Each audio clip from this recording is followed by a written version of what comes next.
Hello, Hello. and welcome to Planet Marzipan, Your fish and Marillion podcast. where we talk about all things in the planet of Marillion and fish. I'm Mezza, and here's my mate. Craig Houston.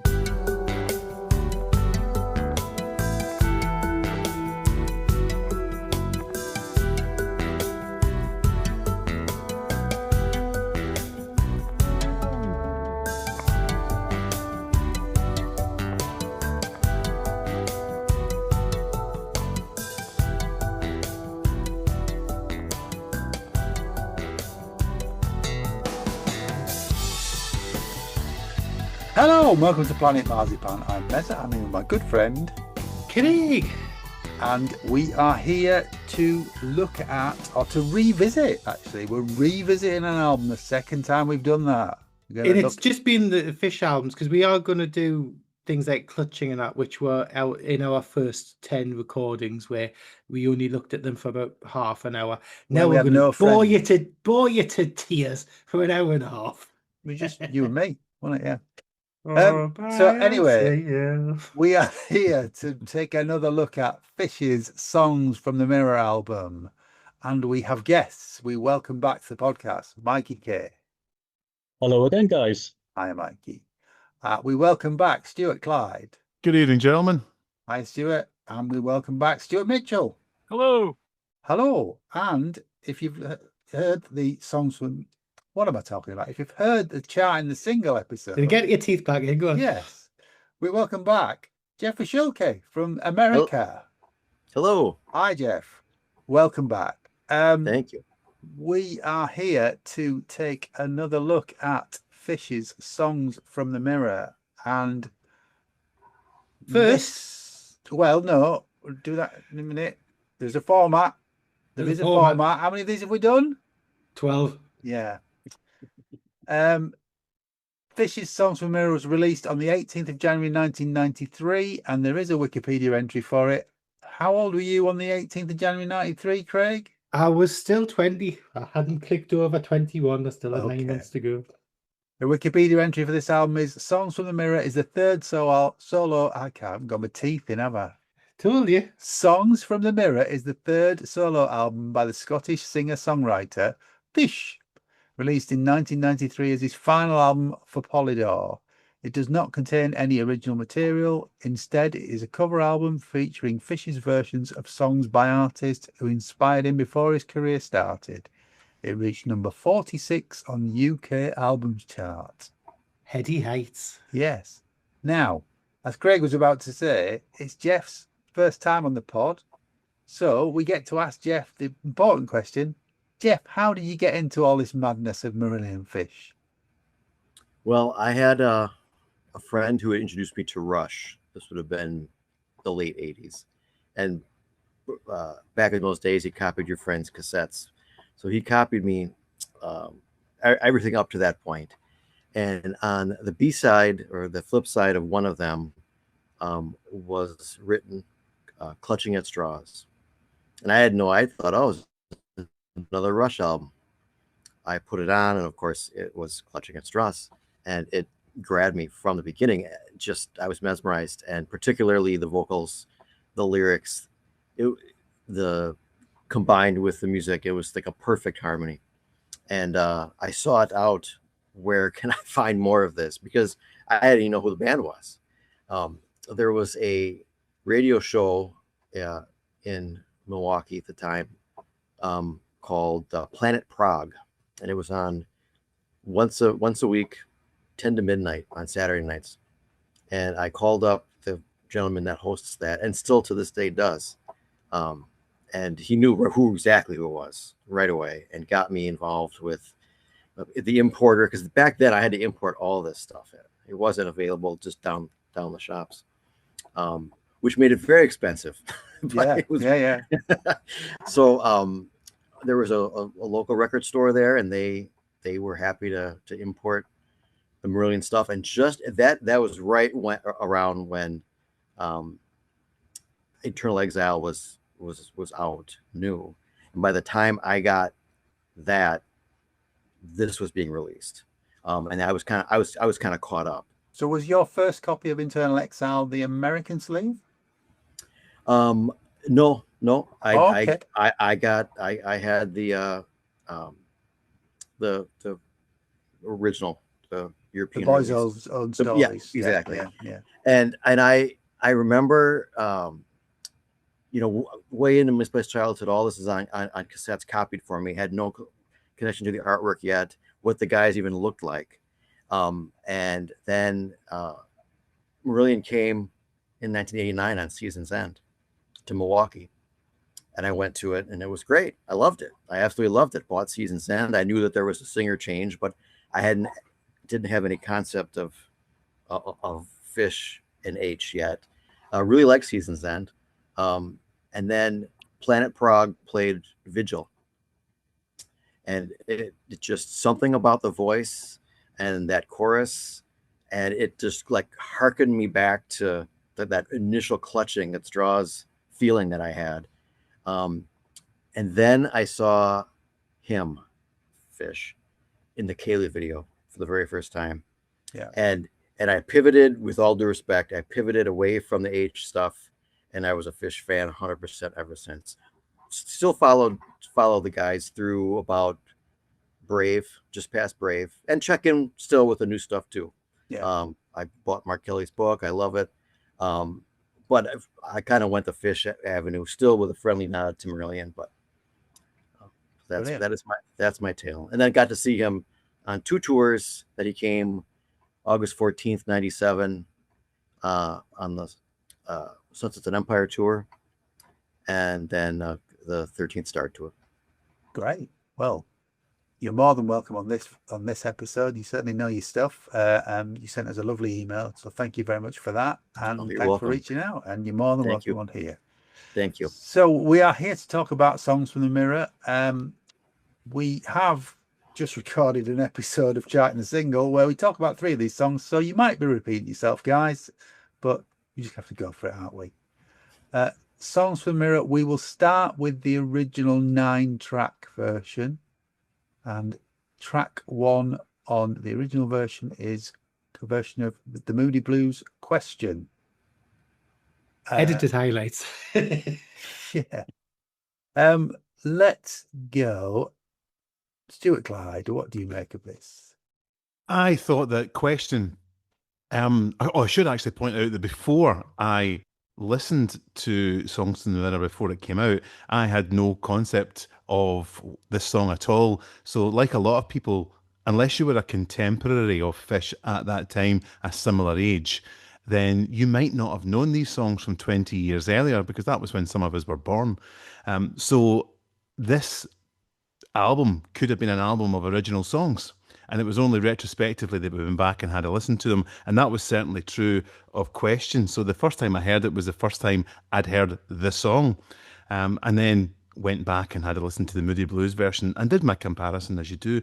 But I thought that the Fish version was very, very close to the original instrumentation, very close to the original arrangement, much more updated sounds, of course, which made it sound very contemporary.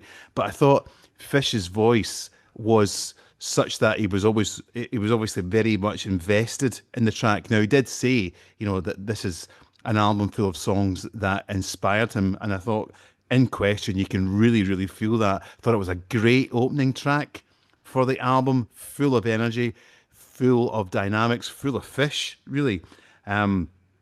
And just a brilliant way to start this whole new concept. Different enough from the original not to be just a carbon copy, and original enough to have the Fish stamp all over it. Thought it was a great opener. Okay, cool.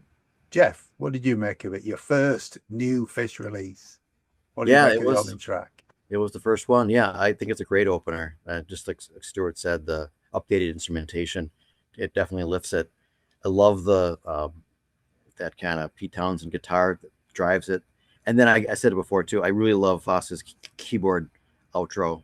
You don't get to hear him kind of jam out too often. No. And it's cool to hear that on this track. Brilliant. Great. Stuart M, what do you make of it? Yeah, again, I wasn't familiar with the track going in, so this is kind of still my version of the track. I don't know anything different.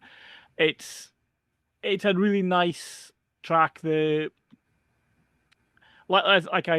think I said in the when we talked about the Never Mind the Bullocks, that I feel like some of this is quite polished. This is one of those things where I think it suffer from it, because that's not right, because if anything, Fish suffers often from not being polished enough, so it can go either way. But this does feel like a really slick, it feels like a lot of money's been spent on the production, it feels like it's, and again, maybe this is the last real time that this was big record company backing, but it's a great version of the song.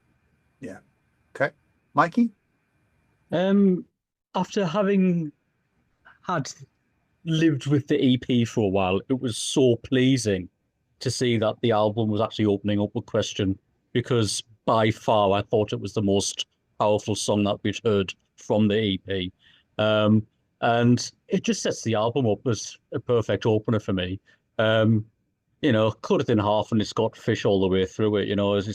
It's Fish Candy Rock. It's absolutely amazing stuff. The band is on absolute full form with this one, and I agree. I think the production is really, really polished on this. And there's a couple of points on the album where I think the production has maybe got in the way a little bit, but certainly not with this track. I think it's all bells and whistles. I wasn't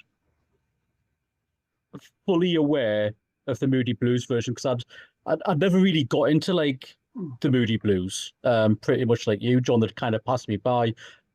Obviously, the 60s stuff with Nights in White Satin, but the album A Question of Balance I didn't hear until way after I heard the Fish stuff. And yeah, it's it's nice to see that Fish hasn't completely reinterpreted the songs, and nor has he just done, as has been said before, karaoke versions. He's personalizing them, and they have the same energy about them.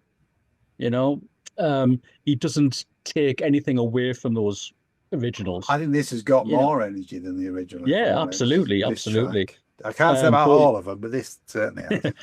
But yeah, I think it's the perfect opener, and to be fair, I think the rest of the album falls beautifully away from it. I think it's a good opener. Really good sell. Yeah. Greg? Yeah, it's a great opener. And like the guys have said, I mean, when I first heard the album, the thing that stood out straight away was the production, how lush it was, and also the really nice use of the twin guitars. With Frank and Robin, they really complement each other, and especially when they're going in, like, synchronized together. I was only 20 when this album came out, so my musical palette wasn't that huge at that age, so I didn't know a lot of it. And these songs from 20 years Wombles ago, had never done anything like this, had they? Well, Super Wombling, as we will be covering on Planet Music when I get the thumb screws turned. You knew what you liked, didn't you, Craig? Yeah, in me wardrobe, yeah, but that's to come. Yeah. So it's a cracking up, and again, if you listen to it, and it could easily be a Fish song. It could have been it, because you can see his influences all over.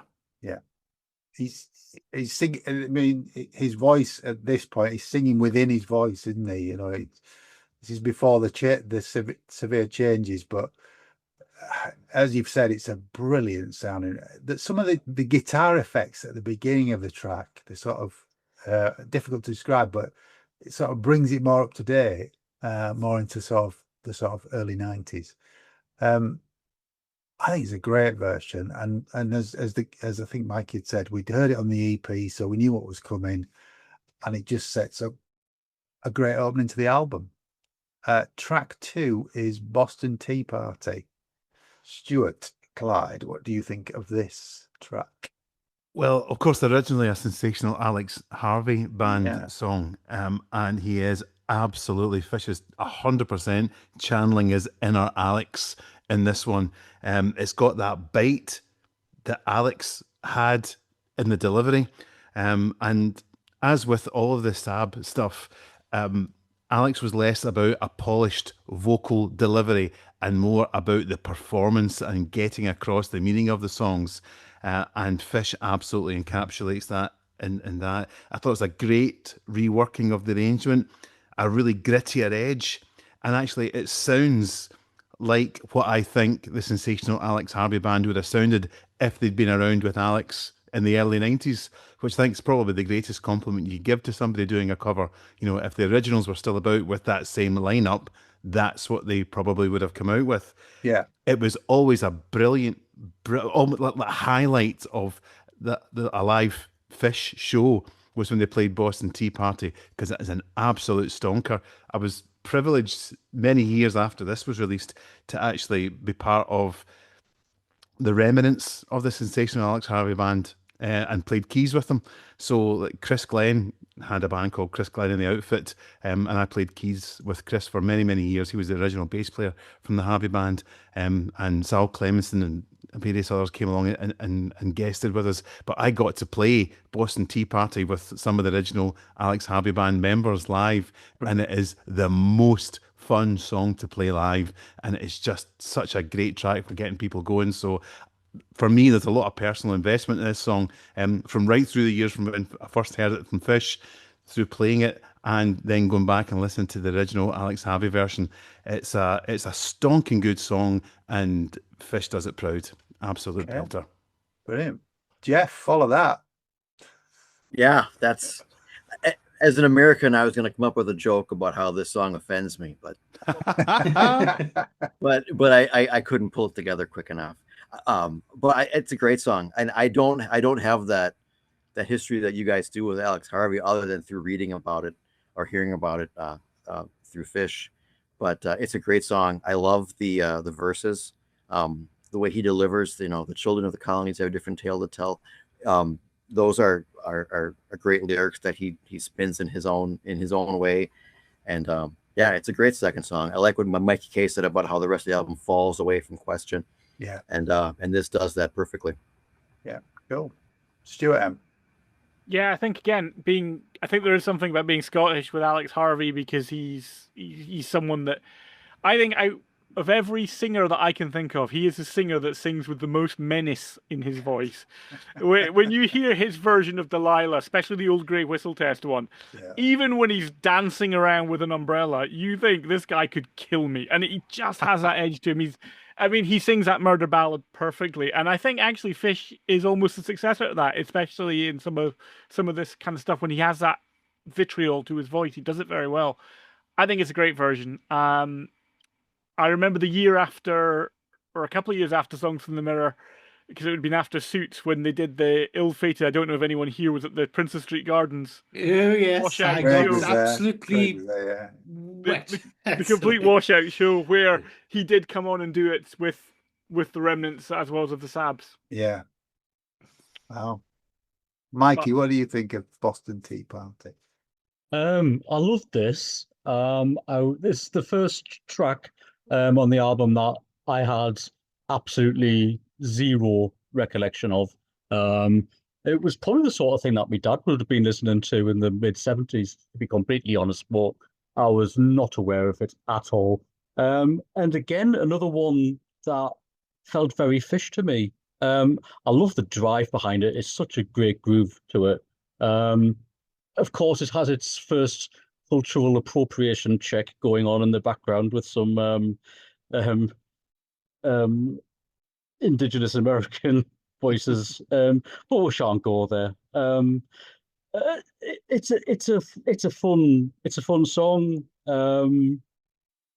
I just like the way it's been delivered, and again, as Stuart Clyde said earlier on, you can see where Fish's influences are strongly coming through, and a quite seismic difference of song compared to Question, yet still you can see the foundation of Fish's work in both of them. You know, I think it's a really good song. I love it a bit. Okay. Greg? It's a corker, and I'm gonna get Mikey to use his member berries now, because when this album came out, the Songs to the Mirror was an album that we played a lot quite late at night when we're doing coursework, when we do a business studies course. But it was also the time when we got a bit addicted to playing Railroad Tycoon when that came out. and you're playing this song about 3 o'clock in the morning, and you're playing Railroad Tycoon, and you're building railways across America. So it's in the 1800s.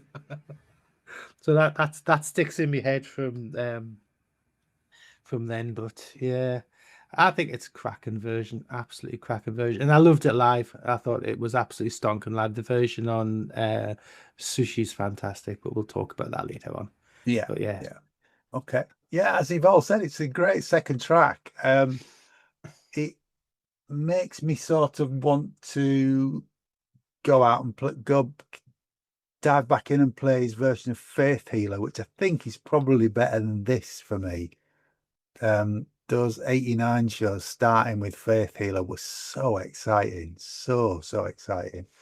I don't have a great knowledge of the Saabs, if I'm honest. Only through Fish, really. They didn't sort of permeate down to Yorkshire that much. Once it's too far over the border. Great version. There's a version on the on Yin and Yang with the Saabs, and we will talk about that shortly because that's on the reissue version of Songs from the Mirror as well. But track 3. Sorry, I was just going to ask: was it ever stated as to why he chose Boston Tea Party and not Faith Healer, given that he had been gigging Faith Healer? I'm just curious if anyone knows. I'm not aware.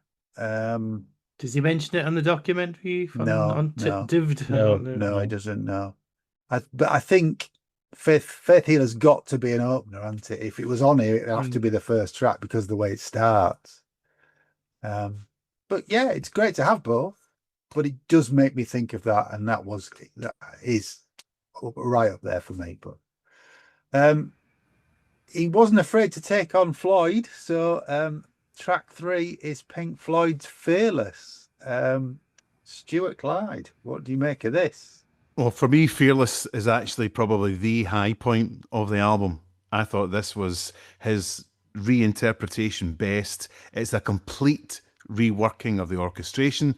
It's much more bombastic, much fuller sounds compared to the original.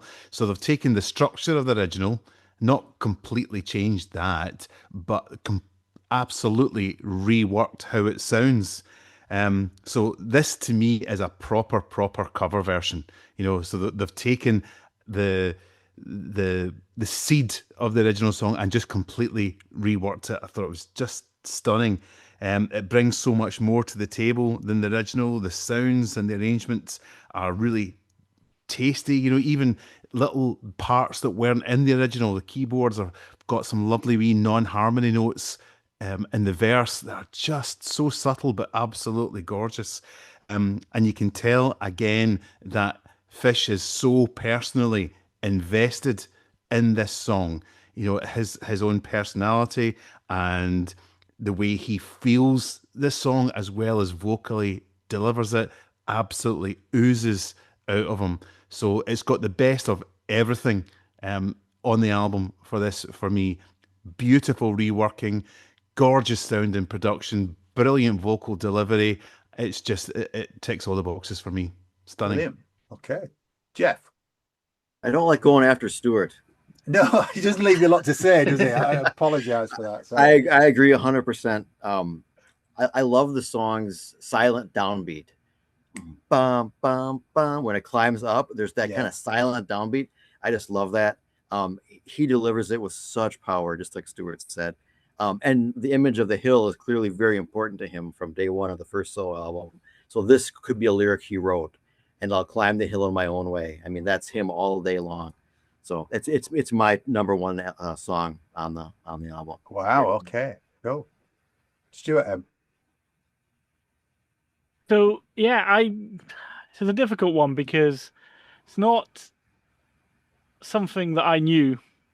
I have managed to avoid Pink Floyd for the whole of my grown adult life. What, still? Oh yeah, still Oh don't my like them. God. Don't like Why? Genesis either. What? Ah! What? So this is the only version of this song that I've ever heard. I will say my other half quite likes Pink Floyd, but she's not allowed to play them if I'm around. I find it dull. So That's a whole. Well, there's a podcast in that statement there, but we're not going to go there right now. I like it. I think it's a nice sort of version of it. I think I find the backing vocals a bit overkill at times. But yeah, given it's Pink Floyd and given my dislike of Pink Floyd, I think it's good. Okay. Well, do you want to? We talked about the backing vocals before we started recording this, didn't we? So they're credited on this track and a couple of others to Jackie Bird and Lorna Bannon. Jackie Bird is famous in Scotland. Is that?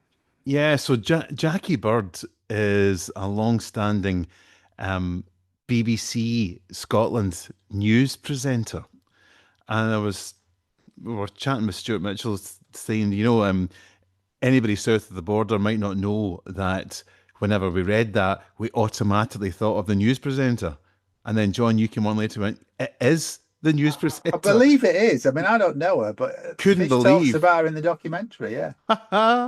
But yes, Jackie Bird's been on our TV sets since early 90s or something, and a stalwart of BBC TV news. And to think of her doing backing vocals on a Fish album is just, the juxtaposition just doesn't quite work. Yeah. Well, there you go. I guess for those in England, the closest you might have come to seeing her is that she does cameo, I think, in an episode of Still Game. Okay. Yeah. Right. Cool. All right. Mikey, back to the track then. Fearless. It's a funny one. I love this version of it, but I also love Pink Floyd's version of it. And sometimes it's a little bit difficult to listen to Fish's version of it purely because of the line, "'Cause I'm fearless," which obviously isn't in the Pink Floyd version. A friend of mine and Craig's, Ralph, introduced me to Pink Floyd quite early on in our friendship. He was like, listen to this. And it was, if it wasn't Dark Side of the Moon, it was metal. So after enduring echoes for weeks on end, I finally got to listen to the other songs on it. And I've always loved Fearless. I think it's an absolutely wonderful song. That being said, again, this is Fish putting his stamp on things and, explaining why these songs, what these songs mean to him and, where he got his love of music from. And when you take, as people have mentioned previously, the Hill reference, then that line, "'Cause I'm fearless," is kind of warranted. It gives the payoff that's not there in the Pink Floyd version, if that makes sense. I love the intro with was it Mick Wall on the answer machine? Yeah. And I happen to really love the vocals at the end. I think Jackie Bird does an They're amazing. Yeah, they're absolutely amazing. Yeah, I absolutely love them. I can take both versions now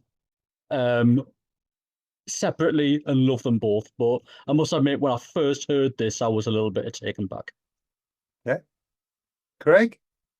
Yeah, I mean, obviously what Mike said about, we both love Pink Floyd, and I did, I'm trying to think, I think I did hear this before I actually heard the version on metal, and yeah, they're two totally different beasts, but I love the bombastic dynamics of this version, and I think the song fits his voice perfectly. I like the rise and fall in it. I like the Mick Wall bit at the start, and I absolutely love the Gizzabun at the end. Yeah, it's really good. It's a nice touch in it because it replaces "You'll Never Walk Alone," doesn't it? Yeah. Yeah. But I like to think of what if the band that did it originally, so in this case Pink Floyd, what if Pink Floyd heard that in the early 90s, what would they think? And I just can't help but think of Dave Gilmour listening to Fish's version and thinking, shit, look at what we could have done with it. I wouldn't really want to know what Grumpy Rogs would have thought of it. It won't have well, been to be positive, though, fair, will it? This is much better reworking than anything Roger's done lately of his reworking of his own material. All other podcasts. All other podcasts. Yeah. Like you, I love Floyd, but I don't really go back. Metal's kind of a push for me. I kind of do Dark Side onwards. I didn't really know Fearless, and like a couple of you, I went back and played. I don't think the Floyd version it's a lot more slight than this, isn't it? Fish has kind of turned it up to 11. It's a great version. It really is. As Craig has said, and Mikey, the intro with Mick Wall, it's the only point on the album where we get that sort of sound effect, or and it's on a Floyd track, so it fits. And the version of Giza Bun replacing "You'll Never Walk Alone" on the original is really good.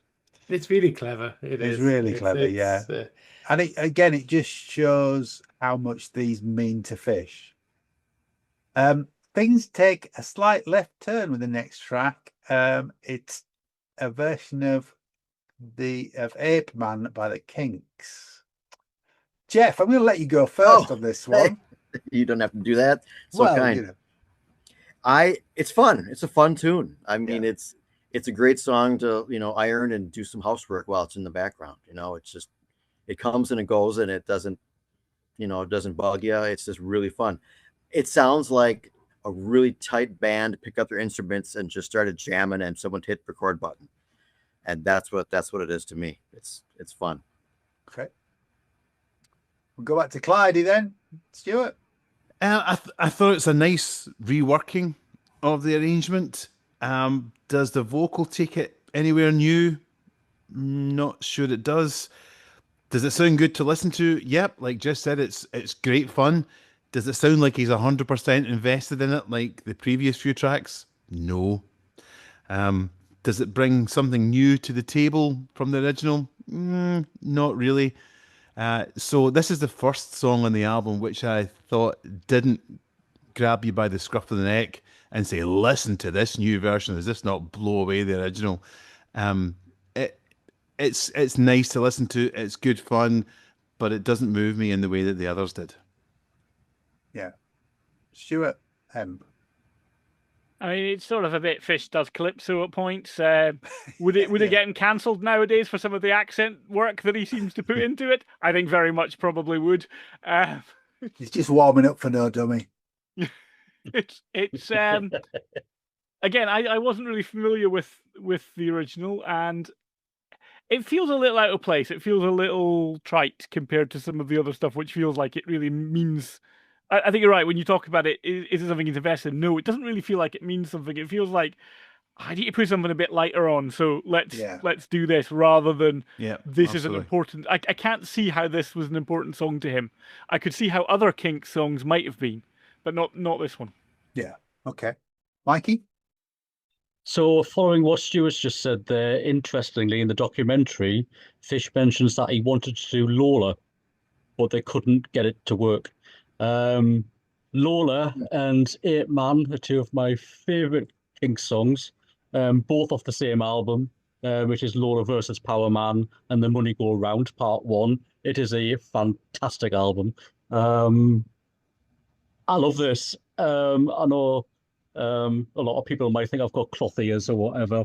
And yeah, after being treated so kindly to the tracks that precede this, it does feel a little bit jarring. But I think it shows Fish's humour quite well.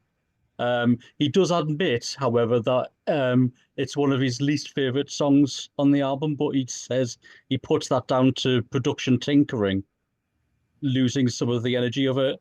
The only thing that I feel there's a bit of a misfire for me. Is there's that cultural appropriation tick box being, handed to us again. But I equally love the King's version and to his. I think it's fun. It's got a good groove to it.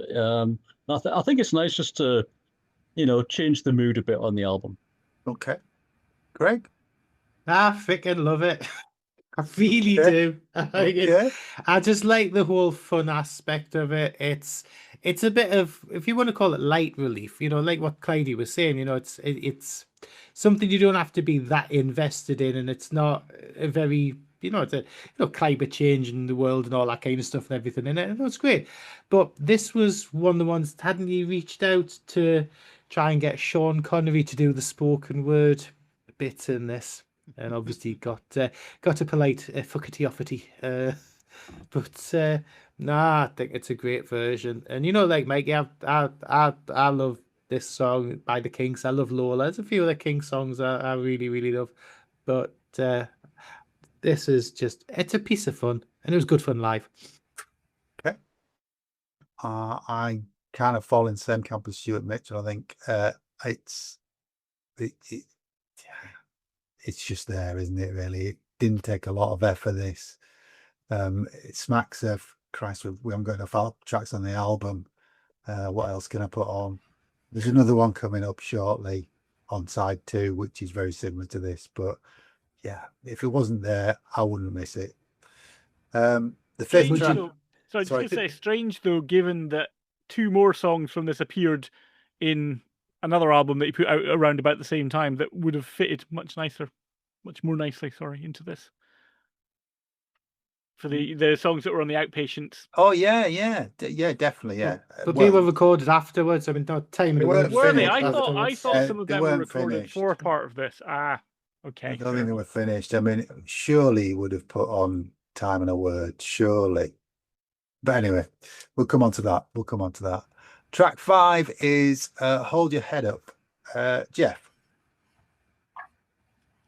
Hold Your Head Up. I love the arrangement. I love how they he changed the instrumentation from organ on the main riff to the guitars. It's a great rockin' tune.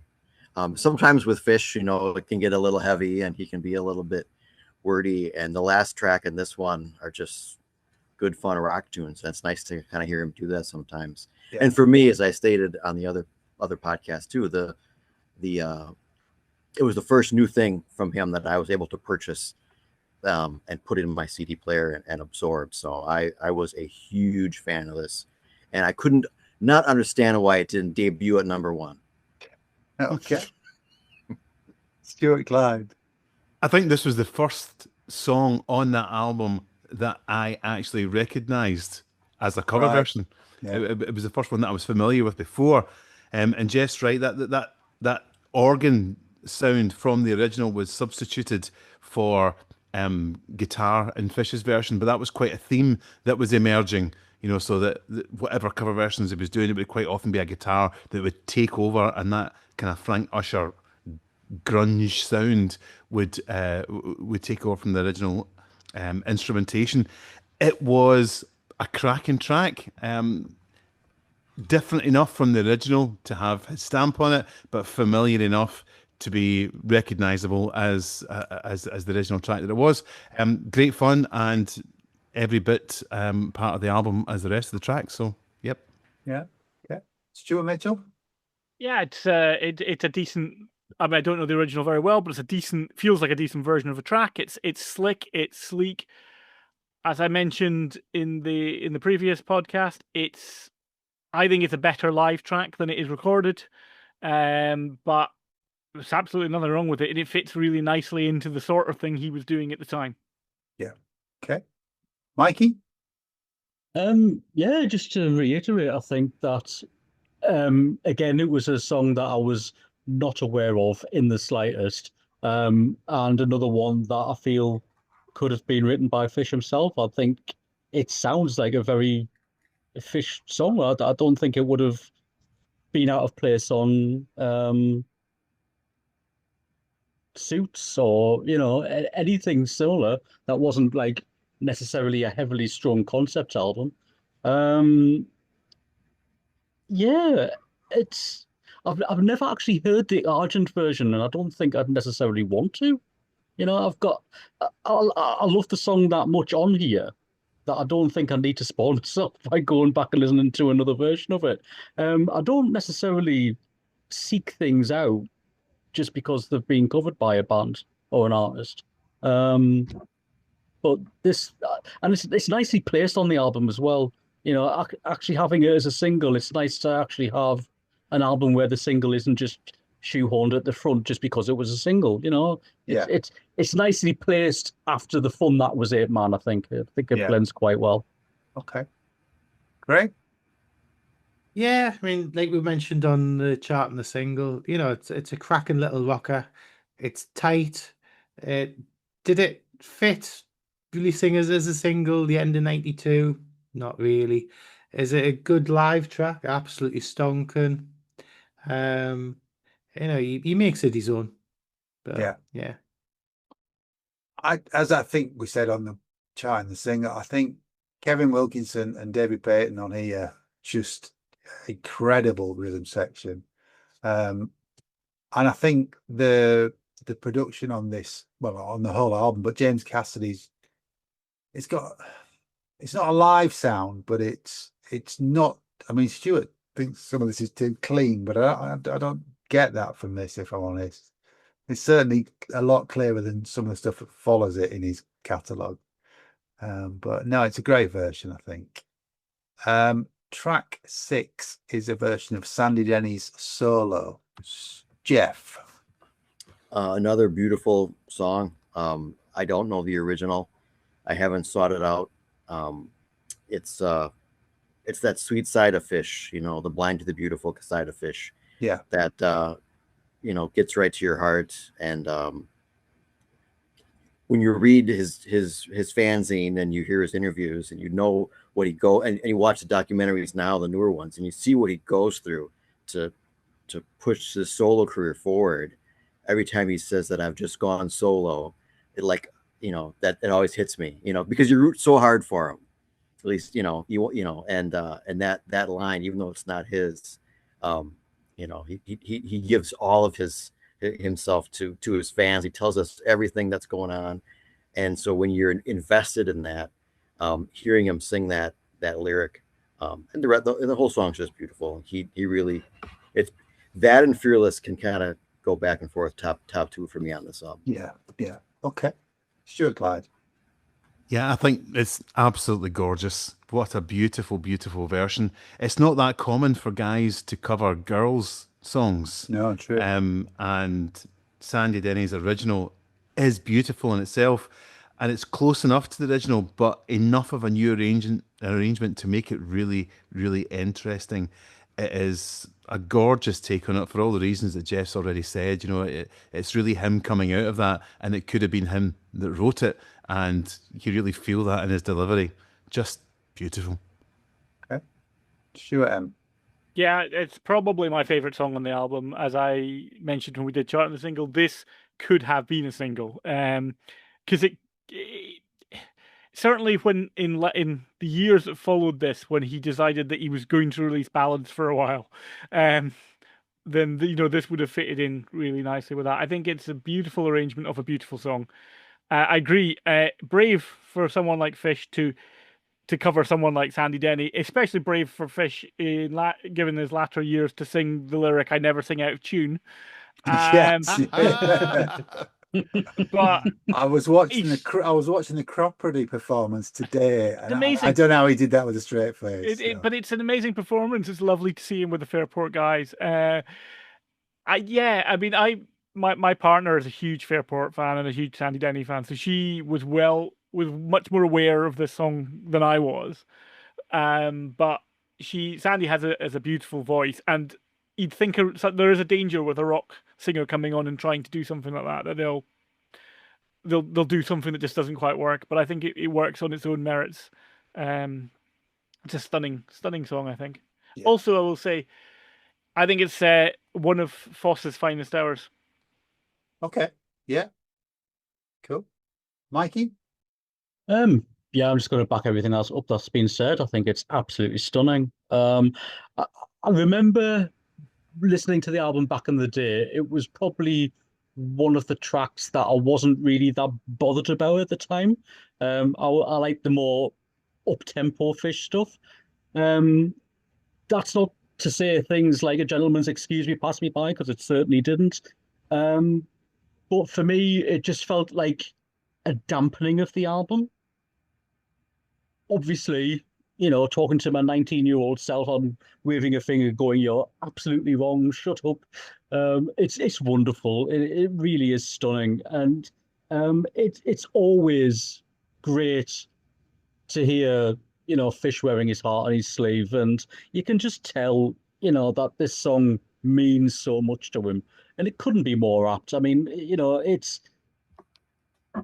it's like Fearless, like Jeff said. There's lyrical lines that flow through this album where you think, "Oh, Fish, you couldn't have picked a better song, really, could you?" It's so cleverly done, and it paces the album nicely as well. I think, especially when you've got what's coming next as well. It just flows. It's just a beautiful song, really is. I've never heard the Denny version, but Me neither. I No, will have to no. dig it out. I will have to Yeah. dig it out.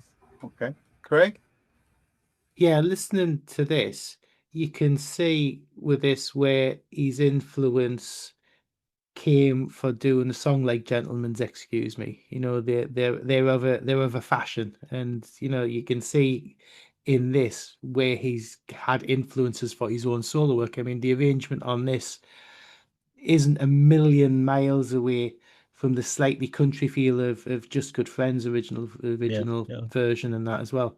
So he's wearing his heart on his sleeve on this, and like you say, you can see where he's been influenced even more with the songs like Gentleman's Excuse Me. But I think this is a beautiful version. I'm very, very much like Mikey, where this was never one of my favorite tracks on the album. I was always more interested in a bit more bombastic, bit more rocky kind of stuff. But as you get a bit older, you get a bit more reflective, and something like this speaks to you a bit more.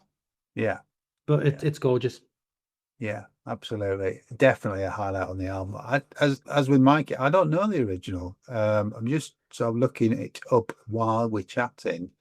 It's from an album from 1974 called Like an Old-Fashioned Waltz.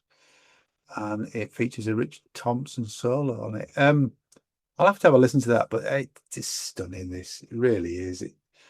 I can't believe that it's on the same album as 8 Man, if I'm honest. And it really shouldn't be. So, The eclectic nature of the yeah, album. yeah. Well, it's brilliant. Track 7, Fish Takes on Genesis. I know I like. Jeff? I like it. It's nothing really. It's nothing really that different. I suppose Not radical, is it? No. Except the end. The kind of scat duet with the female vocal. Yeah. Which is fun. Yeah. But yeah, it didn't go too far away from the original. But it's maybe him just saying, "Hey, you know what? I'll do a Genesis tune because that's where we were compared to all those years in the early days. So I'm going to do it." Yeah. It's good. Yeah. Okay. Do it, Clyde. Yeah, just following on from what Jeff said there just now. I mean, how many times have we heard Marillion being quoted as being, they're influenced heavily by Genesis, etc. I found this was Fish wearing his influences really unashamedly on his sleeve. Right, if we're going to be compared to that, I'm just going to come clean and say, of course we were heavily influenced by Genesis. What a great thing to do, to own it, and just sort of come out and say, do you know what? Yeah, we were influenced by early Genesis. And to show that, I'm going to do one of these Gabriel tracks. Even his closeness to the Gabriel vocal sound is unashamedly him. That he's not even going to try and hide it. It was just wonderful. Again, I know we keep coming back to this concept of being invested in a performance. Well, he was as much invested in this performance, I think, as he wasn't invested in 8 Man. Do you know what I mean? He was really a part of it. And again, I know I've said this before, but I think that's what Genesis would have sounded like if they had Gabriel in tow in the early 90s. They would have sounded like that. I think Fish belongs to that style of music, and it really shows through this. I was in college when this first came out and played it a lot. People would hear it, and they, not knowing Fish, they would say, "Well, he's trying to sound like Gabriel." And I said, "No, that's just how he sounds." That's right. You know, Yeah, it's just, and it's awesome. It is awesome, and I love the fact that he doesn't shy away from it. Yeah. Just instead of denying it, bloody own it. Yeah. Do Again, as I mentioned, I'm not really a Genesis fan. No. My era of Genesis is Ray Wilson, who ironically is slightly linked to this sort of time period in Fish's career as well. Yeah. I really like it though. It is a song of Genesis as I do know now. I didn't at the time, but I think it's a really nice version of it. I think he does do a good track of it. I agree. I think it does sound like one that he is. It's not just even that it means something to him, which I think it does, but I think he's really having a good time doing it. It feels like this is maybe him laying some ghosts to rest at the same time as going, look, I can do this. Yeah, you've said this for years. Well, here you go. You've got what you wanted. Here you go. Yeah, it's slightly two fingers up at the end in some ways, but I'm fine with that. It is a bit of fun, and it is him just going, this is where my roots are. I mean, he's always said that actually he was much more influenced vocally by Peter Hamill than he was by Peter Gabriel. But from what I've heard of this, the original version of this, I think it sounds like a good cover that has enough Fish to be Fish. Yeah. Okay. Mikey. Well, this was another one on the album that I had absolutely no idea what the original sounded like. My Genesis kind of began with Mama. There was really nothing before that I had heard before. So obviously, many moves later, Selling England by the Pound I have listened to. And it would have been interesting to see Fish dancing around in a blue bucket hat.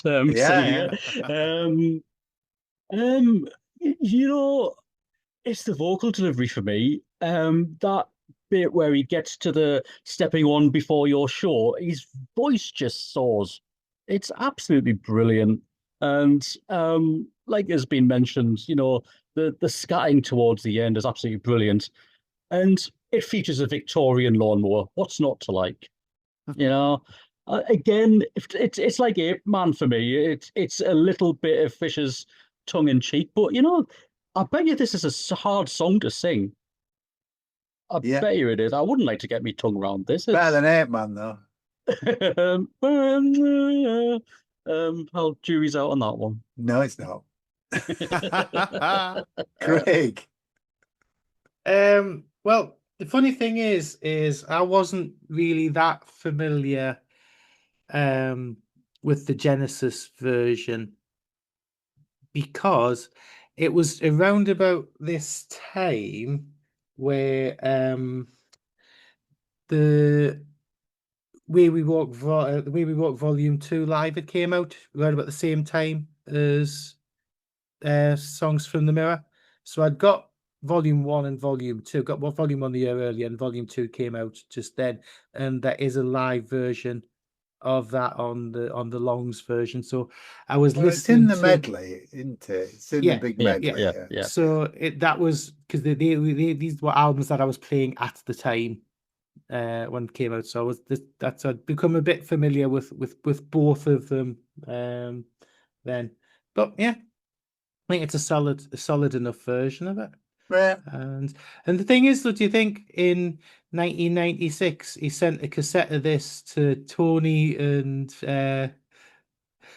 just try to, since Phil's leaving, I do not think he did have a listen to this. Do you think Ray Wilson said "swing your bag" on the same? Yeah.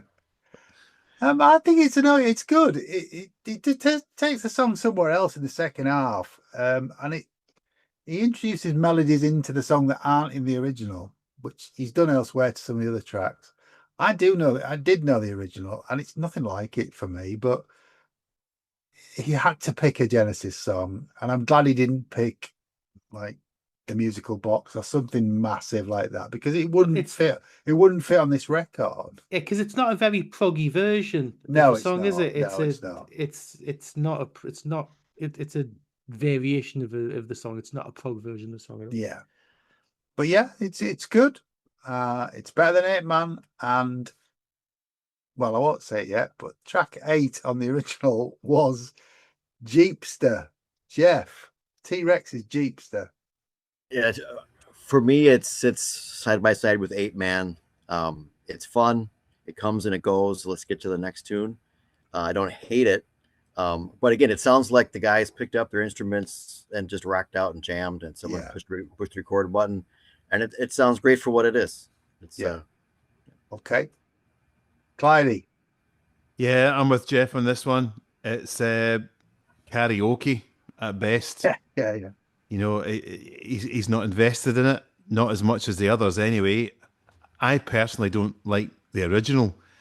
That's not to say it's a rubbish song or anything. It just doesn't do anything for me, so I'm a little bit biased on it. But I don't think Fish's version brought anything new to the table either. So it didn't move me at all. It was a no from me. Skip. Okay. Stuart M. Yeah, I'm kind of the same. I mean, the phrase I've got in my notes here is throwaway. And that feels like a really apt phrase. And I think I've written my notes throwaway, but I'm guessing the original kind of was as well. So no, I think the original's got a lot more of a credible swagger than this thing has. It really has. This is just no. Low point. Yeah, of the album and arguably career. That much of a low point that he didn't put it on the first reissue, but we'll gloss over that. Mikey. Yes, they've all got cloth ears. It's awesome. What? I'm a bit of a glam rocker, or always have been. I think T-Rex's Electric Warrior is an amazing album, which also starred Get It On, which is one of my favorite all-time songs. I think the fiddle and the whistles in this make it for me. I think it just gives it like a... Well, it's probably the first Fish song that you can line dance to. You know, it's a good hoedown. You say that like it's a good thing. It's brilliant. Because brilliant. we've always wanted a Fish hoedown. I was about to say, you said the first Fish song we could line dance to. Just out of interest, what are the others? Incommunicado if you're fast. Yeah, King of Ghosts, obviously. No, I think it's warranted. I think it was an absolute travesty that for some reason, I'm guessing it was rights issues that I wasn't on the. No, it wasn't. He left it off. Or he left off to squeeze another 2 tracks in. Is the reason? Because it's back. It's back in this one, you know. But never mind. No, sorry. I love it. Okay. I don't need to apologise for that, Mikey. Greg. It's a bit of fun, you know, a bit like 8 Man. And I think Clyde and that, I think you're right, where it's just the guys have got together, rocked it out, almost like a jam kind of thing. It's like a pub band getting together, having a bloody good time. And then it's just a bit throwaway. It's shocking. It's absolutely shocking. Yeah, I can't say any more than that. It shouldn't be on here. Anyway, track 9 on the original. Just wash yourself down now, John. Just wash yourself down. Mikey's still grinning away about this. Track 9 is a version of Bowie's 5 Years. Jeff. I love it. It's a great closer. If question's a great opener, 5 Years answers the question. It's great. He delivers it with passion. Clearly, it's an important song to him. You can see him singing in the mirror.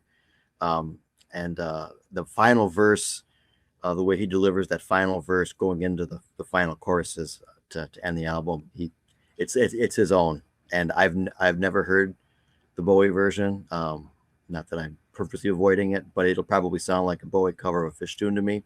Yeah. And I love it. It probably sits just below Fearless and Solo for me. Great. Okay. Clyde. Oh, I hate going after Jeff. Yeah. You know, Touche. I couldn't have put that better. It's stunning. I loved when you said there, Jeff. You know, if Question was the perfect opener, then 5 years is the perfect closer. What a beautiful way to put it. It's an absolute standout track for me on the album, and in my humble opinion, a much, much better vocal delivery than David Bowie did.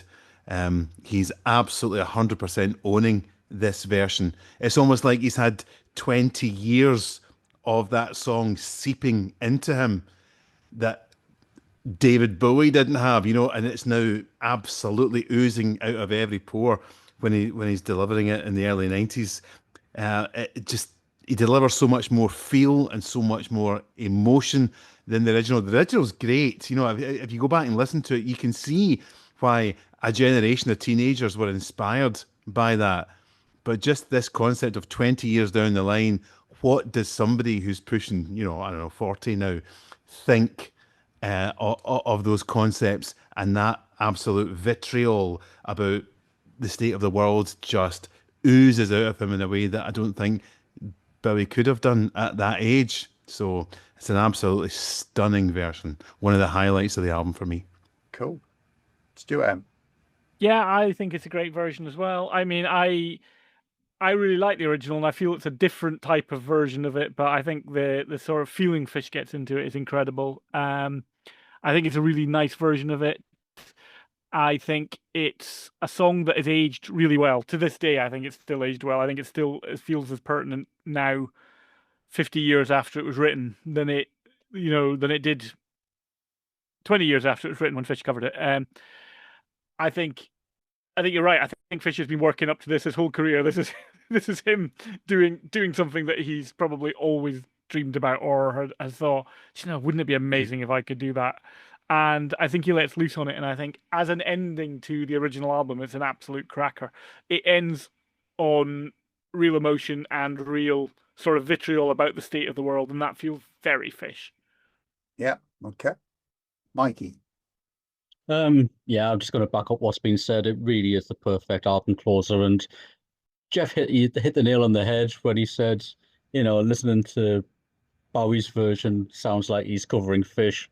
It's absolutely right. You know, it's Fish has very much lived the song and made it his own. Just as an aside, I think the backing vocals towards the end of this are absolutely stunning, and they just prop up the song for what it's worth.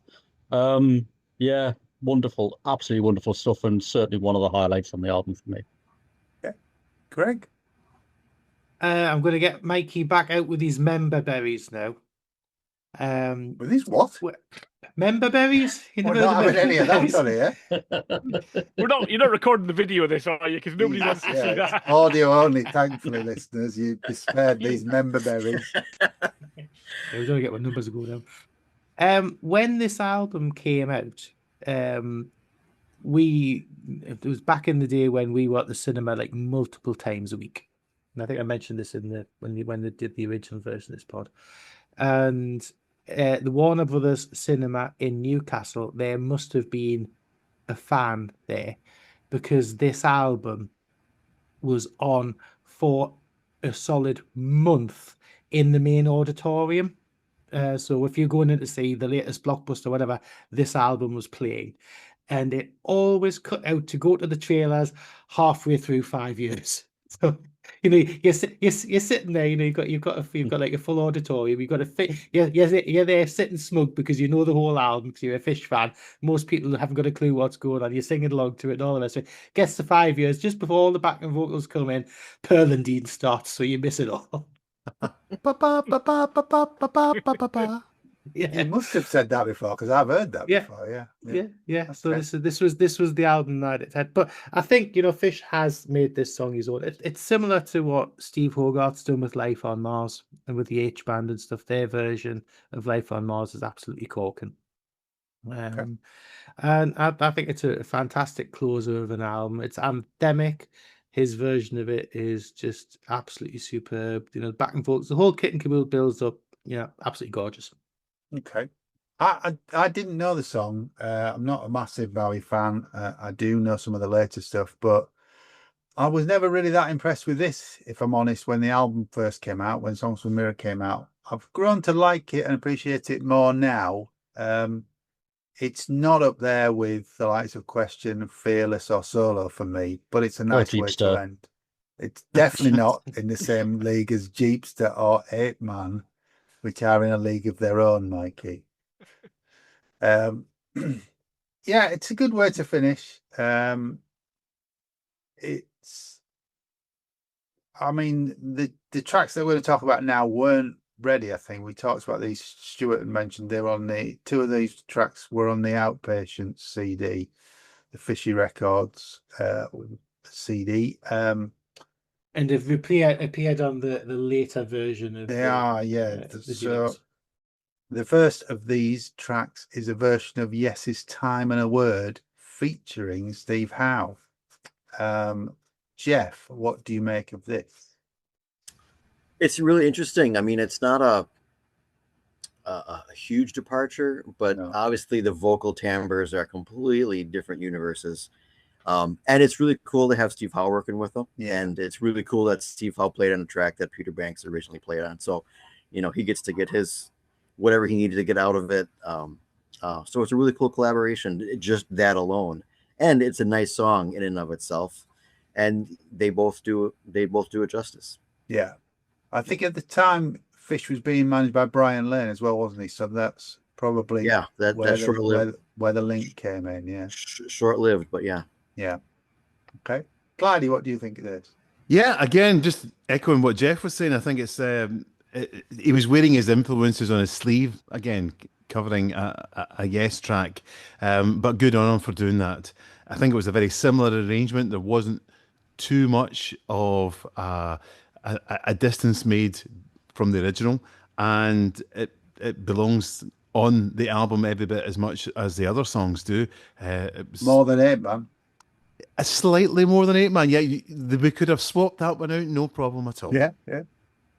Okay. Boo, boo, Stuart M. Boo. Yeah, I really like it. I think it's a great version. Again, I don't really know the original, but I really like it. I think that I remember the Outpatients album coming out. Yeah. I think it was the first of the Dick Brothers. Yeah, yeah. No, I don't think it was. Yeah. It wasn't. Was it not? It's on both. There's a version on both, I think. I'm sure there's a Fishy Records as well. Is that? Okay.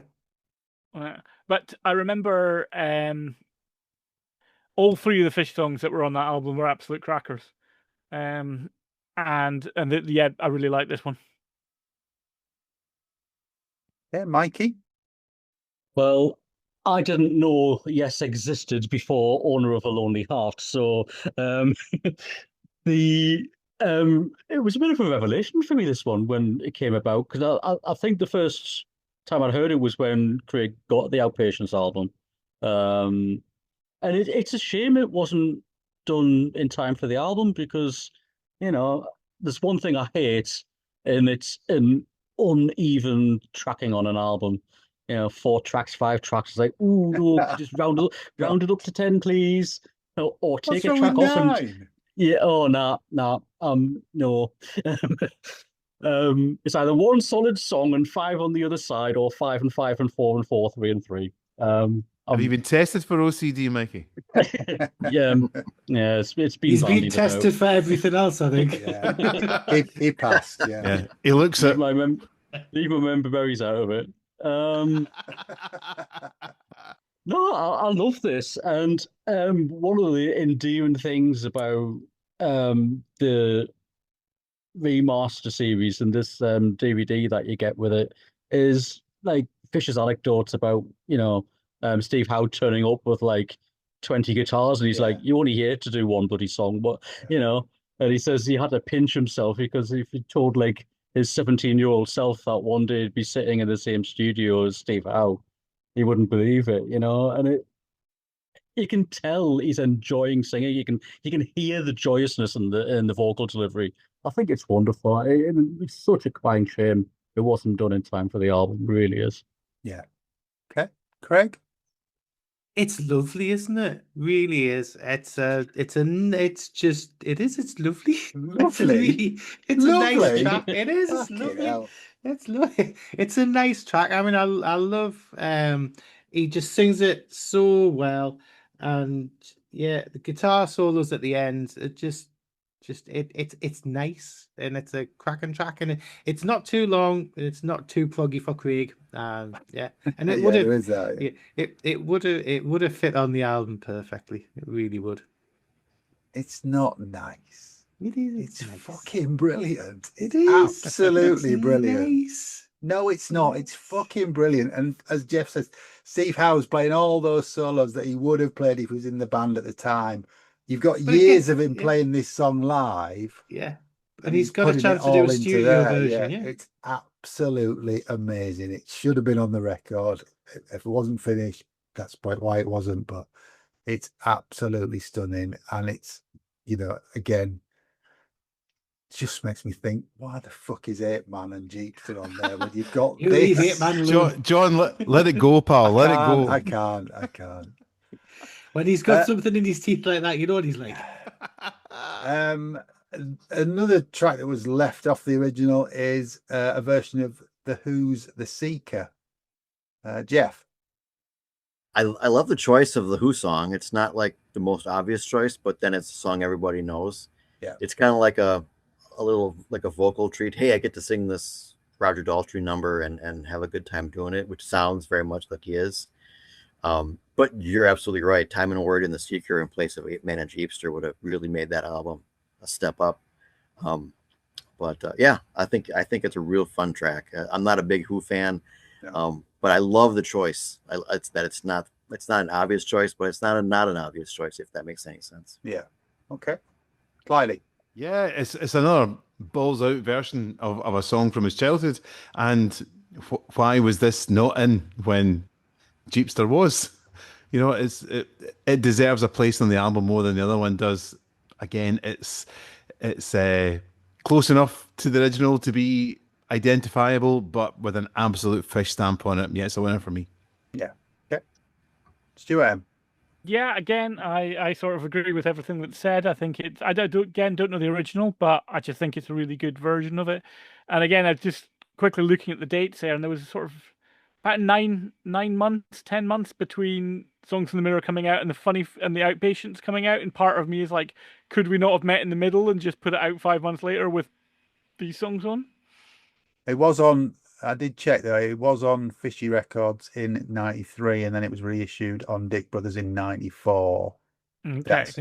My version must be the Fishy Records one, because I got it when it first came out. The Outpatients. I did too, but I have a suspicion. There's two. There's limited versions as well, isn't there? I've got one of those.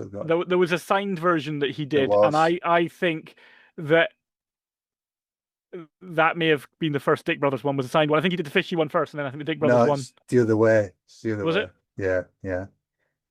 The limited edition numbered ones were all on Fishy Records. Okay. Because there was different limited versions for different companies, wasn't there? Just to confuse matters. Yeah. Just to get that extra quid out of you. Where were we? Mikey, have you talked about? No. Seeker? You probably don't want me to. I think it's. No, go on. Tell me it's worse than it. It's B-side fodder. I really. No. And have you been hanging about with Craig? And have you got cloth eared? Apart from Tommy, yes and yes. Apart from Tommy, there's very little about the Who that I can actually adhere to. Interesting that he picked a song that's a non-album single. It's obviously one of those jukebox favorites he had from being young. I get it. The band are on form. It just does absolutely nothing for me. It just doesn't fire me up. I probably should like it. I think had it been on the album and it's had time to gestate, but like I probably only played it 5 times in its entire existence. Yeah, it's okay at best.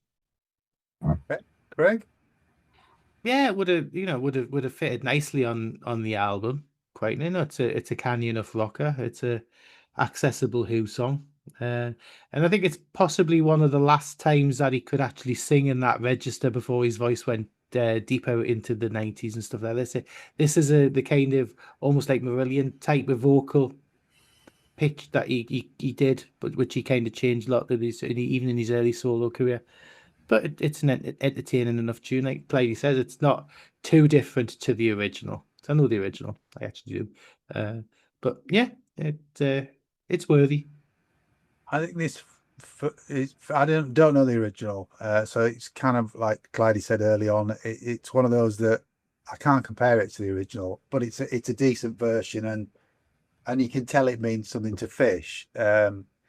But it's got a lot more substance to it than those two tracks that I keep mentioning that I'm not going to say anymore. So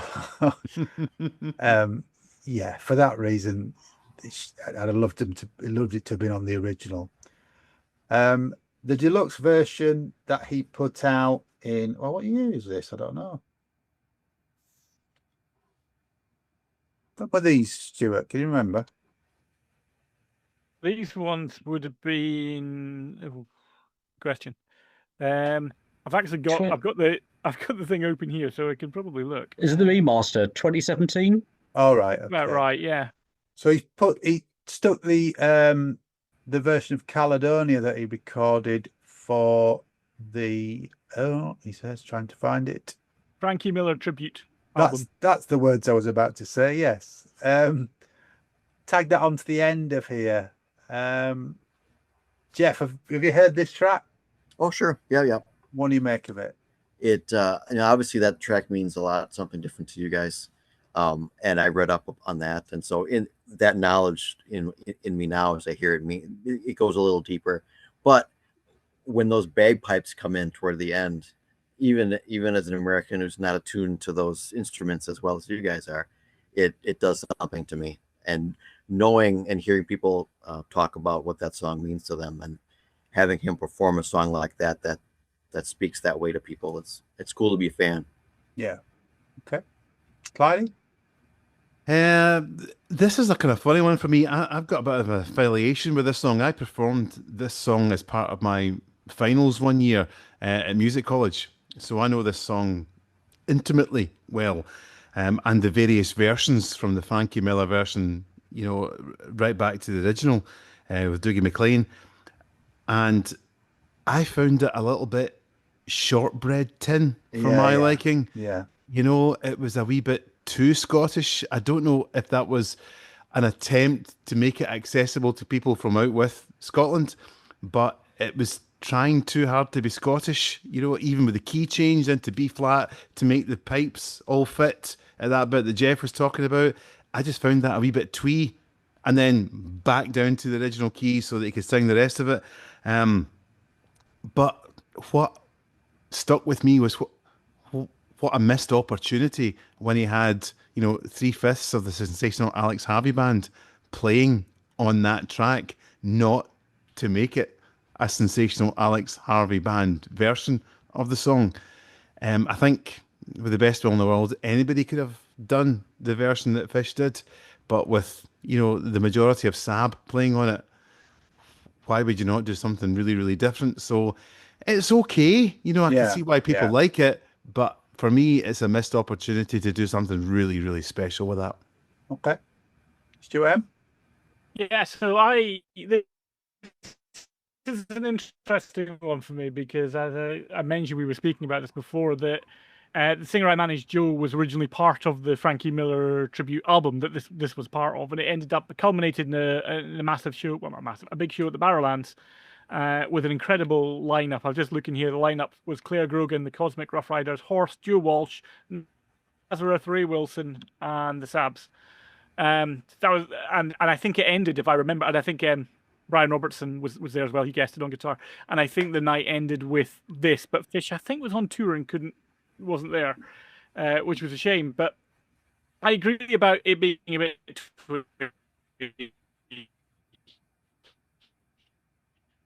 You're breaking up, Stuart.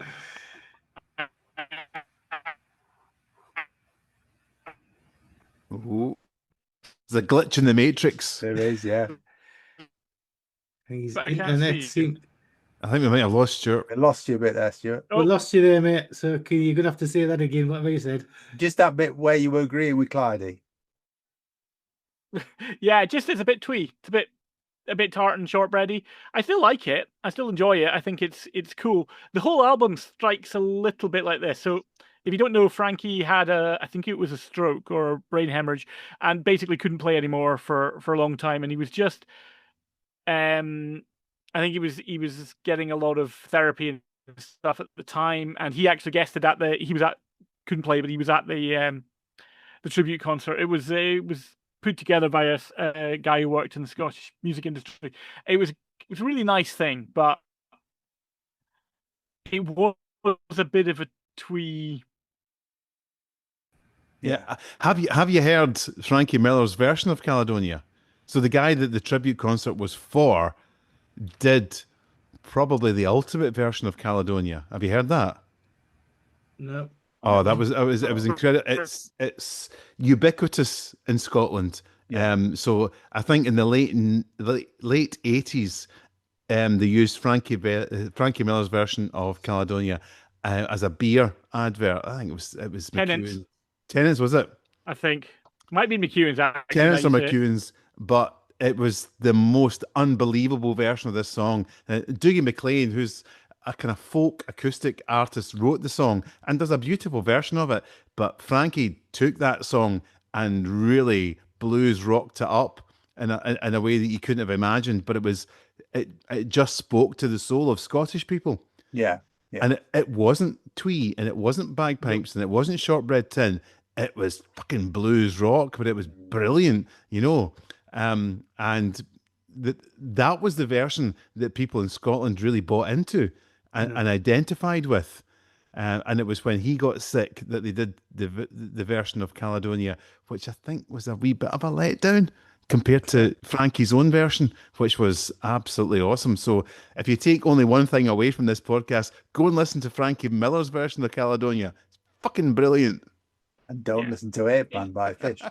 Mikey. Frankie Miller known outside of Scotland? I mean, do you guys know who? I know of Frankie Miller. No. Yeah, I can't say I've listened to a great deal of Frankie Miller. He I've had that song, certainly never- Darling, I'm free to Yeah, be lonesome. Yeah.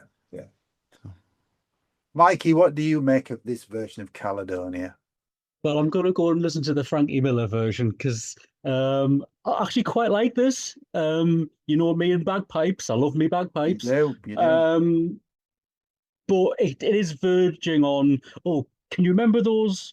Well, if you weren't in Scotland, you probably didn't get them, but we used to have adverts from like the Scottish Tourist Board, which were said Scotland for me with this really twee sort of like jingle over the top of it. And this kind of reminds me of that, you know, Scotland for me, or words to that effect. Which is why we don't like it. That's what this kind of reminds me of. There's a good version of this in there, and I think it's bursting to get out. I just don't think it quite delivers. But I don't mind it. Yeah. But I certainly wouldn't have had it on the album. I think it's a nice curiosity to have. Okay. Greg? Yeah, I think Stuart's right with the whole flipping shortbread kind of. Yeah.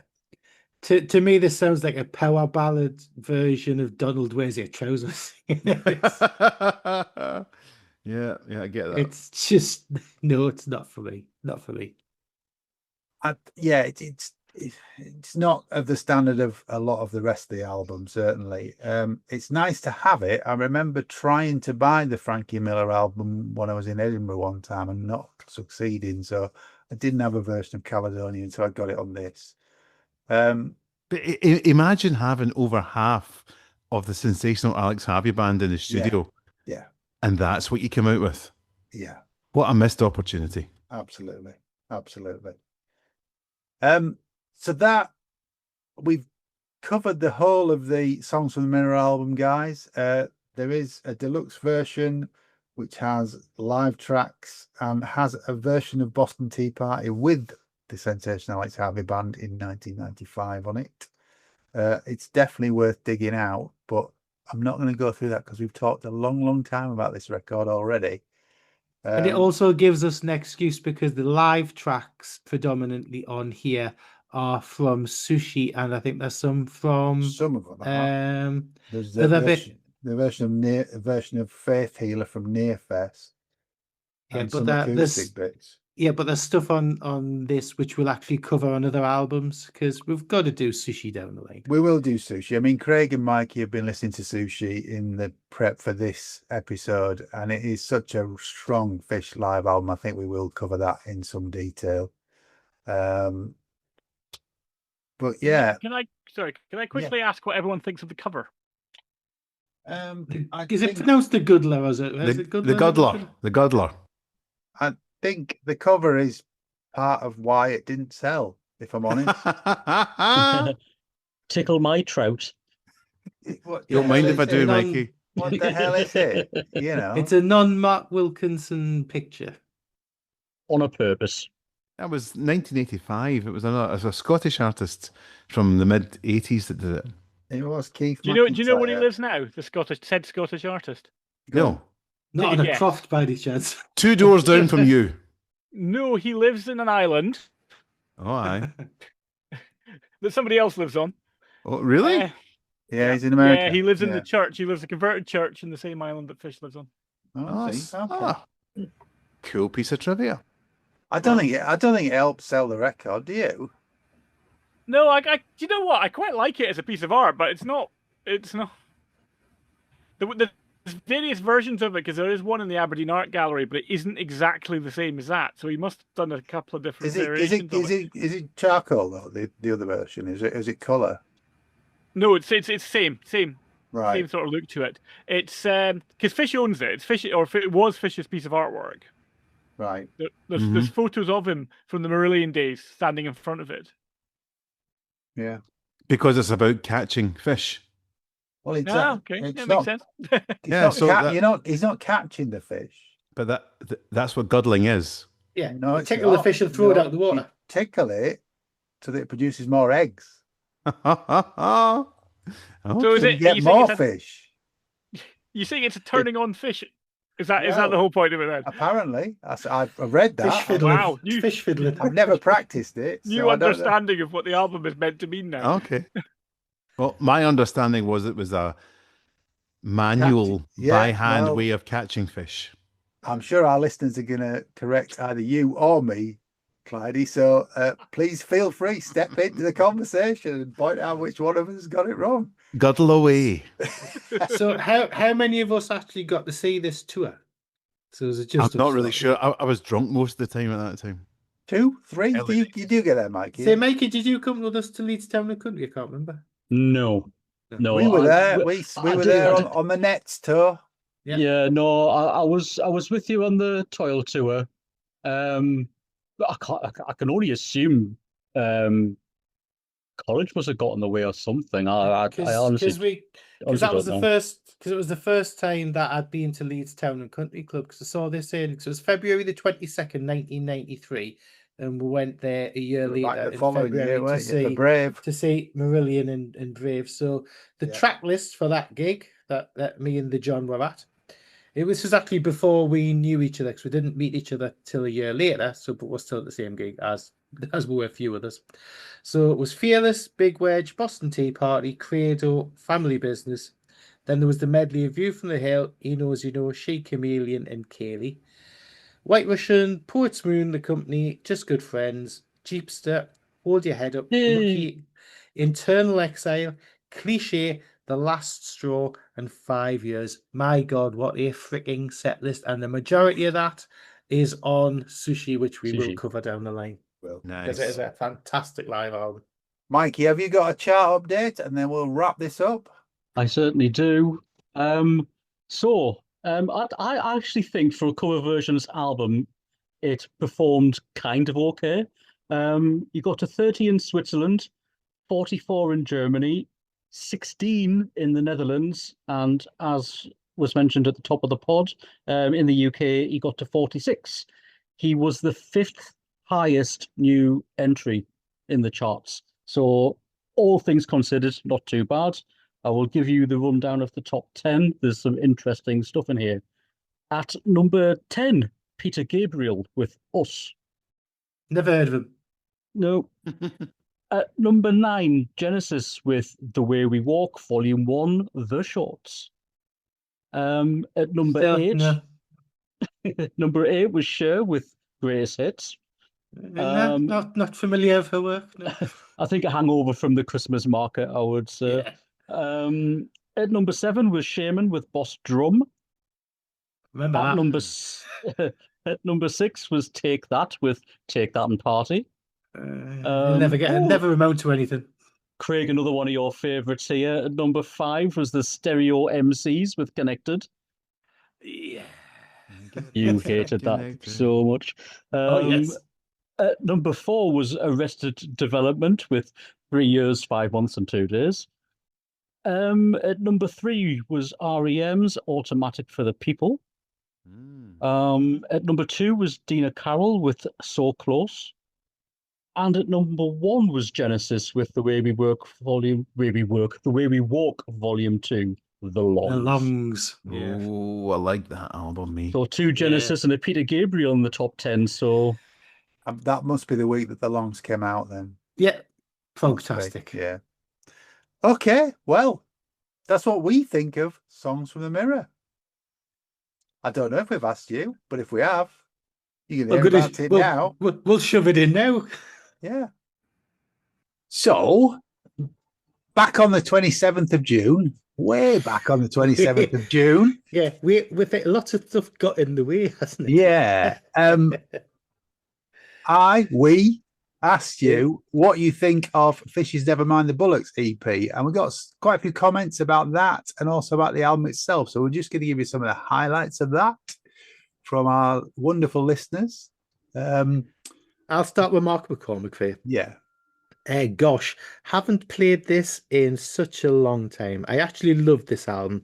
It was a stopgap compromise to fulfill the contract with Polydor, but I really liked it. I was a fan of most of the originals anyway. Hold Your Head Up holds up really well. I was a fan of the Moody Blues original Question, but knew better the version by Vicky Leandros, the Greek singer. My mother was a fan and always played it when I was a kid, but Fisher's version was superb, didn't disappoint in any way. 5 Years is one of my favourite Bowie songs, the first one I learned off by heart as a kid. Remember transcribing the lyrics into a notebook of favourite songs I had back in the 1970s. So this one was going to make or break it for me. Thankfully, it's a decent attempt. Not as good as Bowie, but enjoyable. Okay. Couple from me then. Carl Whitmore says, dodgy cover art. Not seeing the fish head makes it look like something else. He's referring to the Nevermind the Bullocks EP. Good luck. As previously stated, not the best single choice. So many better choices than that from the album. And Paul Gulliver says, I look back more fondly on this album and EP now than how I received it at the time. Way back in those days, in the early 90s, I felt Fish was losing his way and running out of ideas. There was a long gap in new material between Internal and Suits. That's no compared to now. I know, yeah. Not sure this EP even presented the best of the album. Question was my favourite of the covers on the original issue, with The Seeker a standout on the later expanded reissue. All that said, the live album from this era, Sushi, featuring a lot of this material, is one of Fish's best. Absolutely agree with you. I think it probably is his best live album for me, solo. Yeah, I love it. Love it. Richard Smits, he said he was disappointed, but even your favourite artist makes mistakes. His freedom to release it, my freedom to buy it, but never to listen to it afterwards. The tour, though, was fantastic. It was. The Songs from the Mirror tour was great fun. Once it sorted the nets out, yeah. Simon Heldrick says, I bought this on cassette from HMV in Birmingham immediately after being dumped by my then girlfriend, so it doesn't have the best of memories attached. Lost, Simon, not yours, mate. That said, I think they were great versions which made me look forward to the album. Sadly, it was a bit of a letdown for me. I enjoyed Hold Your Head Up so much I bought a 7-inch of it shortly after.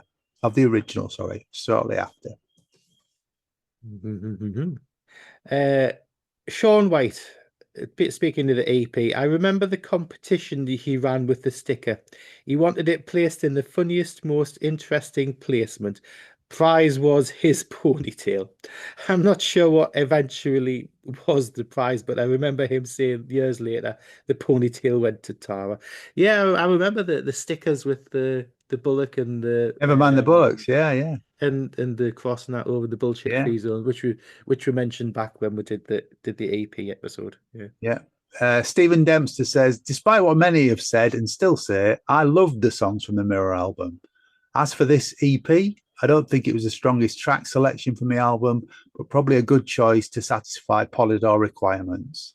The accompanying tour where he played small intimate gigs was great, and I rate it as some of the best gigs I've been to. 2 nights at the Pelican Club in Aberdeen were a standout, and it was brilliant. This album helped me to broaden my knowledge of Fish's musical influences, particularly Alex Harvey, whose music I now love. Oscar Smith, I love this pod, guys. Well, thank you. And he's looking forward to our full Mirrors view, so I hope you've enjoyed what you've listened to so far. He's commented that he agrees that Time in a Word would have been a better single for the album if it was ready at the time, I suppose. Yeah. Simon Hoban says, as many have said, Fish's vocal on 5 Years is stellar, and for me, it should have been the single. As I said, I don't agree with that, but you know, hey, what do I know? Great bass and keys playing on this track too. I also love Question, the reflective middle section in particular.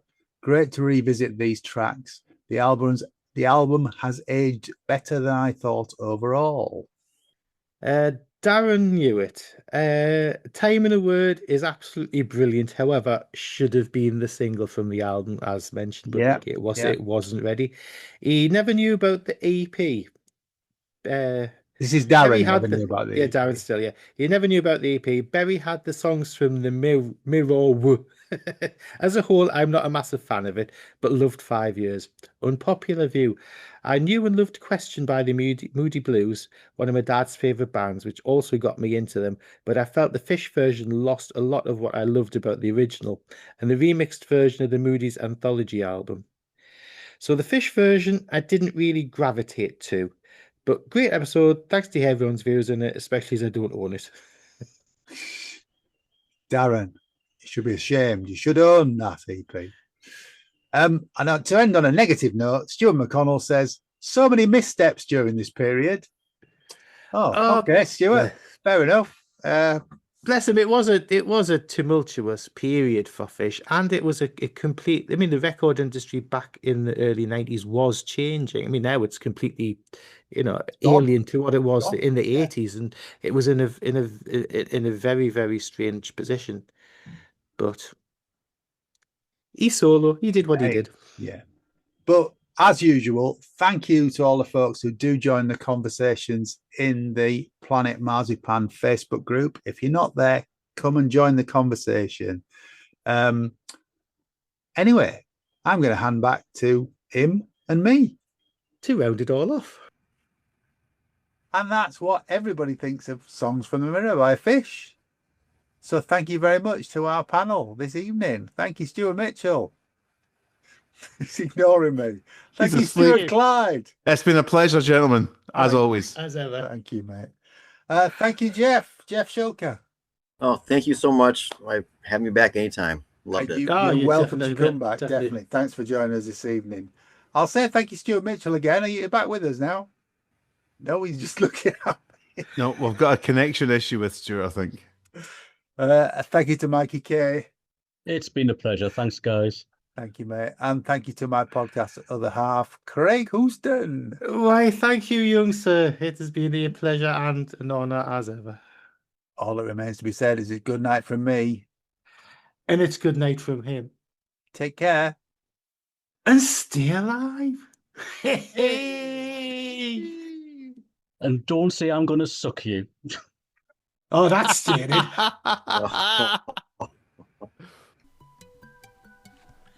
Thanks for listening to Planet Marzipan Podcast. Please like and subscribe from whichever platform you get your podcasts from. You can contact us at planetmarzipanpodcast@gmail.com. then check out Marillion.com, fishmusic.scot for all the good stuff.